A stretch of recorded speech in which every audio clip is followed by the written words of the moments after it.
പ്രേംനസീർ പുരസ്കാരവും ആരാധകരുടെ സ്നേഹവും ഏറ്റുവാങ്ങാൻ നടൻ ജഗതി ശ്രീകുമാർ തിരുവനന്തപുരത്ത് ഭാരത് ഭവനിലെത്തി.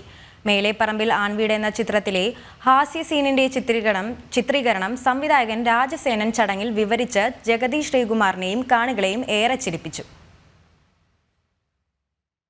പ്രേംനസീർ സുഹൃത്ത് സമിതിയും കൊട്ടാരക്കര അരീക്കൽ ആയുർവേദ ആശുപത്രിയും ചേർന്നാണ് നിത്യഹരിത നായകൻ പ്രേംനസീറിന്റെ 36ാം ചരമവാർഷികം ആഘോഷിക്കുന്നത്. വാർഷികത്തിന്റെ ഭാഗമായി പ്രേംനസീർ പുരസ്കാരം വിതരണം ചെയ്തു. മലയാള സിനിമയുടെ ഹാസ്യ സാമ്രാട്ട് ജഗതി ശ്രീകുമാറിന് ഡെപ്യൂട്ടി സ്പീക്കർ ചിറ്റയം ഗോപകുമാർ പുരസ്കാരം നൽകി.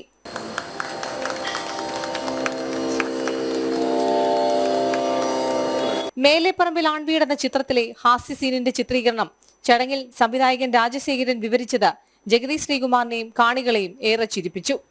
ജനം TV MD ചെങ്കൽ രാജശേഖരൻ നായർ ജഗതി ശ്രീകുമാറിനെ പൊന്നാട അണിയിച്ച് ആദരിച്ചു.